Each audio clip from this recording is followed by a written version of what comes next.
तो हमारे प्यारे किसान भाइयों, इंडियन के फार्मिंग चैनल में आप सभी का स्वागत है। किसान भाइयों, अभी के टाइम में जितने भी सारे मछली पालक हैं और जो जो भी फिश फार्मिंग कर रहे हैं, उन लोगों को ये वीडियो बहुत ही देखना जरूरी है। इसलिए मैं बोल रहा हूँ क्योंकि ये बेमौसम जो बरसात हो रहा है ना, इससे बहुत ही ज़्यादा प्रॉब्लम हो रहा है। फार्मर को कॉल भी आ रहा है कि भैया मछली मर रहा है। एक एक दिन में 10-10 कुंटल, 15-15 कुंटल मछली मर गया है इस मौसम की वजह से। इसलिए ये वीडियो आपको देखना चाहिए, क्योंकि भैया हो ना हो अगला नंबर आपका ही हो जाए या मेरा ही हो जाए, किसी का भी हो सकता है। तो हमें क्या क्या चीज़ ध्यान रखना चाहिए, इसलिए इस वीडियो को पूरे अच्छे से देखना है। मैं इसमें डिटेल में बात करने वाला हूँ, तो वीडियो को पूरा देखिएगा।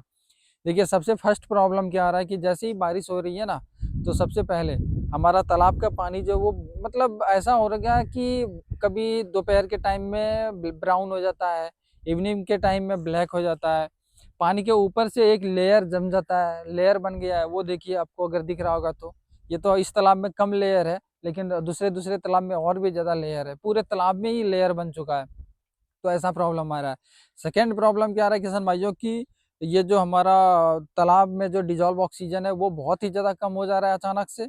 और क्या हो रहा है कि अचानक से बहुत सारी मछलियां मर जाती है, जबकि हम ऑक्सीजन का टैबलेट देते भी हैं तो वो कंट्रोल में नहीं आ पाता है और बहुत ही ज़्यादा मोर्टेलिटी हो रहा है मछलियों का।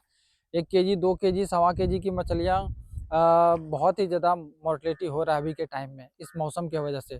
थर्ड प्रॉब्लम किसान भाइयों क्या हो रहा है कि कैट फिश में, जैसे कि ये हमारा टंगास हो गया, उसके बाद फिर आपका रूपचंदा हो गया। रूपचंदा में भी सबसे बड़ा प्रॉब्लम ऑक्सीजन का ही हो रहा है।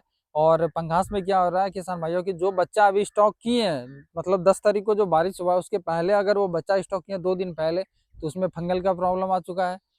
और जो बच्चा की अभी स्टॉक करने वाले हैं या फिर कर रहे हैं अभी बच्चा स्टॉक, जैसे कि 1 दिन 2 दिन बारिश रुक जा रही है, तो जैसे कि उस टाइम बच्चा स्टॉक कर ले रहे हैं, फिर अगले दिन बारिश हो रही है, तो उस किसानों को बहुत ही ज़्यादा प्रॉब्लम हो रहा है फंगल का। मतलब फंगल का प्रॉब्लम बहुत ही ज़्यादा हो रहा है। तो ये चीज़, सब चीज़ों से हमें कैसे बचें और कैसे इससे निदान पाएँ, अगर ऐसे प्रॉब्लम आपके तालाब पे हो रहा है, तो हम लोगों को कैसे लड़ना है इस चीज़ों से। नहीं तो भैया 1 लाख, 2 लाख, 4 लाख, 10 लाख कितने का नुकसान होगा ये फिर आप सोच नहीं सकते हो। तो वीडियो को आप लोग पूरा देखिएगा, अच्छे से समझिएगा। देखिए, सबसे पहला प्रॉब्लम पानी पानी है हमारा, क्योंकि मछली पालन पानी के ऊपर ही होता है। पानी मतलब अगर बढ़िया है तो हमारा मछली पालन सही चल रहा है। पानी अगर खराब हो गया तो मछली पालन खत्म है भैया। चाहे कोई भी मछली हो, पंगासियस हो, रूपचंदा हो, आईएमसी हो, तिलापिया हो, कुछ भी हो, जब तक पानी बढ़िया है तो हमारा मछली सुरक्षित है, अच्छा है। पानी गंदा हो गया तो भैया सब चीज़ खराब है। तो पानी क्यों गंदा हो रहा है, देखिए कि इस तालाब का भी पानी ब्लैक ब्लैक आपको दिख रहा होगा, थोड़ा सा इधर ब्लैक ब्लैक पानी दिख रहा होगा। ऐसा क्यों देखिए हो रहा है, बारिश जब तक नहीं हुई थी, टेम्परेचर वेरिएशन जब तक नहीं हुआ था, तब तक ये पानी क्लियर था, अच्छा था, साफ था। और जैसे ही बारिश हुई, इसका कलर जो है वो ब्लैक हो गया है, चेंज हो गया कलर। तो ऐसा इसलिए हुआ क्योंकि इसमें जितने भी सारे प्लैंकटन थे हमारे पहले तालाब में, जिसके जो कि मछलियों के लिए बढ़िया चीज़ था, भोजन था वो मछलियों के लिए, जितना भी प्लैंकटन था, वो क्या हुआ कि जैसे टेम्परेचर 30 चल रहा था, 35 चल रहा था, 35 डिग्री समझें तो चल रहा था। तो हुआ क्या है कि जैसे पूरा दिन आज 35 डिग्री टेम्परेचर चला, तो उस टाइम उस हिसाब से हमारा जो है ये प्लैंकटन सरवाइव कर रही थी। और अचानक से रात में जब बारिश हुआ, तो बारिश होने की वजह से सीधा डायरेक्ट 10 डिग्री टेम्परेचर नीचे डाउन हो गया। तो जैसे ही 10 डिग्री टेम्परेचर डाउन हुआ, तो उससे प्रॉब्लम क्या होगा कि हमारा जितना भी सारा प्लैंकटन था वो क्रैश हो गया। जो कि मछलियों के लिए अच्छा चीज़ था, वो डायरेक्ट क्रैश हो गया और वो जो जितना भी सारा प्लैंकटन था वो खत्म हो गया। अब जो प्लैंकटन जिंदा था, इसमें बढ़िया था, वो ठीक ठाक था, तो वो पानी के लिए बढ़िया था। लेकिन जब भी क्रैश हो चुका है ये पानी में प्लैंकटन, अब वो क्रैश हुआ प्लैंकटन क्या है किसान भाइयों की, वो एकदम मतलब आप समझे तो गंदा गंदा का काम कर रहा है अभी वो। हमारे तालाब के पानी में जो वो मिक्स है, वो गंदगी का काम कर रहा है अभी। वो प्लैंकटन जो क्रैश हुआ प्लैंकटन है, वो गंदगी है हमारे तालाब में। अभी वो तो खा नहीं पाएगी मछलियाँ, तो वो पानी के साथ मिक्स हो रही है, पानी के साथ मिक्स है, तो हमें ब्लैक ब्लैक पानी दिख रहा है। जो हमें पानी अच्छा हल्का ग्रीन दिखना चाहिए था, वो पानी अभी ब्लैक ब्लैक दिख रहा है, क्योंकि प्लैंकटन जो था हल्का ग्रीन था, वो ये जो मर चुका है। तो इस क्या कर सकते हैं इसको हम। तो देखिए, चाहे तो आप अपने तालाब में चूने का छिड़काव करें। अगर बड़ा तालाब है, अगर आपके पास उतना संभव नहीं है कि पानी चेंज करने का सुविधा नहीं है, तो आप उसमें चूने का छिड़काव करें।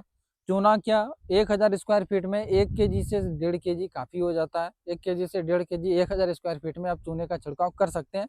पहले ही आप जैसे कल हमें चूने का छिड़काव करना है, तो उसमें आप पहले पानी मतलब पानी में उसको 1 दिन पहले डाल के चूने को अच्छे से फुला लें, फिर लिक्विड बना करके पूरे तालाब में जो है भैया छिड़काव करवा लें। चूना मैं भी लाया हूँ, मैं भी करवाऊँगा, लेकिन सोचा कि वीडियो आप लोगों को पहले बता देता हूँ, जिससे कि आप लोगों को कुछ समझ में आ जाए करना क्या है। तो इससे क्या होगा कि जितना भी सारा वो प्लैंकटन पानी के साथ मिक्स है, वो चूना उस गंदगी को काट करके वो नीचे चले जाएगा, वो बॉटम में नीचे जाके वो गंदगी जो है बैठ जाएगा, पानी फिर हमारा क्लियर हो जाएगा। और फिर जो डिजॉल्व ऑक्सीजन कम हुआ है, उसके लिए चाहे आपको तालाब का ही पानी मोटर से रोटेट करके आप अपना डिजॉल्व ऑक्सीजन तालाब का बढ़ाएं, या नहीं तो फिर सेकेंड फिर वही आता है कि छोटा तालाब है, अगर उसमें आईएमसी है, मोर्टेलिटी हो रहा है, तो फिर पानी चेंज करें। रूपचंदा है तो पानी चेंज करें। पानी चेंज करने से क्या होगा कि जो भी डिजॉल्व ऑक्सीजन वाला हमारा पानी जो कम था जिसमें क्या ऑक्सीजन, वो पानी चेंज हो जाएगा, नया पानी ऐड होने के बाद उसका जो डिजॉल्व ऑक्सीजन है वो बढ़ जाएगा। तो दूसरा चीज़ ये हमारा कि मछलियाँ सेफ रहेगी।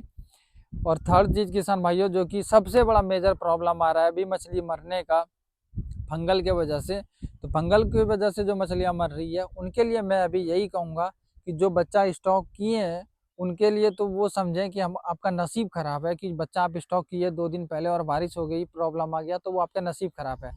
लेकिन इससे आप बच सकते हैं। अगर अभी तक आपने बच्चा स्टॉक नहीं किया है, तो थोड़ा-सा अभी बारिश को मतलब कंट्रोल होने दें, बारिश जब बंद हो जाएगी, उसके बाद आप फिर बच्चा स्टॉक करें। इससे क्या होगा कि टेम्परेचर वेरिएशन फिर से हमारा मौसम वातावरण के अनुसार से बढ़िया टेम्परेचर हो जाएगा, जब नॉर्मल हो जाएगा, तो फिर हमें बच्चा स्टॉक करना है। तो इससे क्या होगा, हमारे मछलियाँ जो वो मरेगी नहीं, सुरक्षित रहेगी।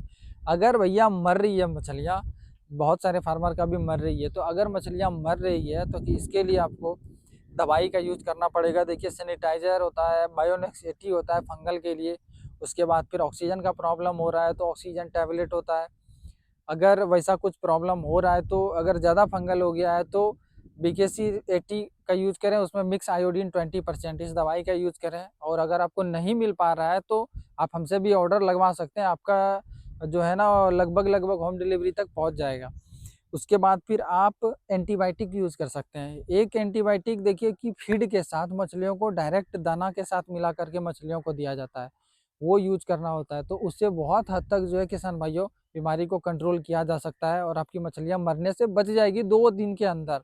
और बीकेसी बायोनेक्स 80 किसान भाइयों, जितने भी सारे फार्मर हैं, अभी के टाइम में जितने भी सारे फार्मर हैं जो कि कमर्शियल रूप से कर रहे हैं, जिनको कि पैसा कमाना है, देखिए जिनको कि पैसा कमाना है, उनको उस तरीके से कल्चर करना ही पड़ेगा।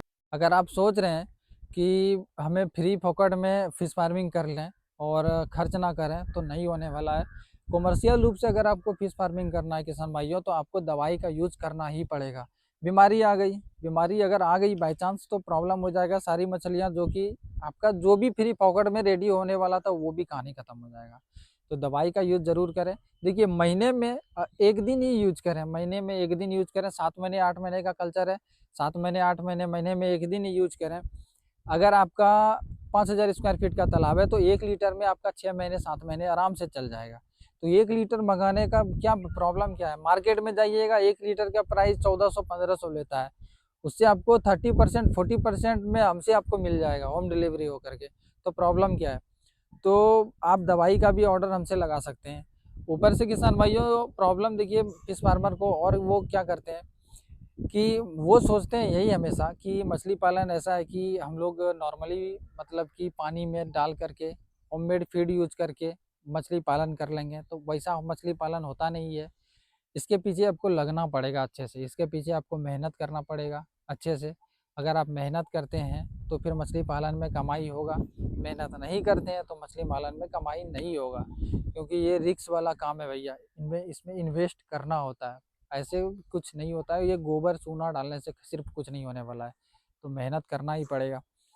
और देखिए जो भी बीमारी प्रॉब्लम हो रहा है तालाब पे, तो आप हमसे डायरेक्ट डायरेक्ट बात कर सकते हैं और अपने तालाब का जो बीमारी है वो बता सकते हैं। जहाँ तक हमसे होगा आपका सपोर्ट करेंगे और जो दवाई होगा बताएंगे आपको, मोर्टेलिटी बच जाए किसान भाइयों। ऐसा नहीं हम लोग सोचते हैं कि आपका मछली मर जाए, आप लोगों का मछली अगर बीमारी है तो सही चीज़ बताने का प्रयास करेंगे और उसको आप लोग फॉलो करें, क्योंकि 1 रुपया खर्च के अगर 2 रुपया आ रहा है तो प्रॉब्लम नहीं है। अगर यही 1 रुपया आप खर्च नहीं कर रहे हैं और सोच रहे हैं कि कैसे भी 1.5 रुपया आ जाए, तो वो नहीं होगा। 50 पैसा भी आप खर्च करें, लेकिन करना तो पड़ेगा ही। फ्री में भैया कुछ नहीं होने वाला है। तुम थोड़ा सा मेहनत कीजिए, अपने तालाबों का ध्यान रखिए। पानी गंदा है तो पानी चेंज करते रहिए बरोबर। अभी बारिश के टाइम में पानी जो गंदा हुआ है, चेंज करने का सुविधा है तो चेंज कीजिए, नहीं तो चूना डालिए, नमक और पोटाश डालिए।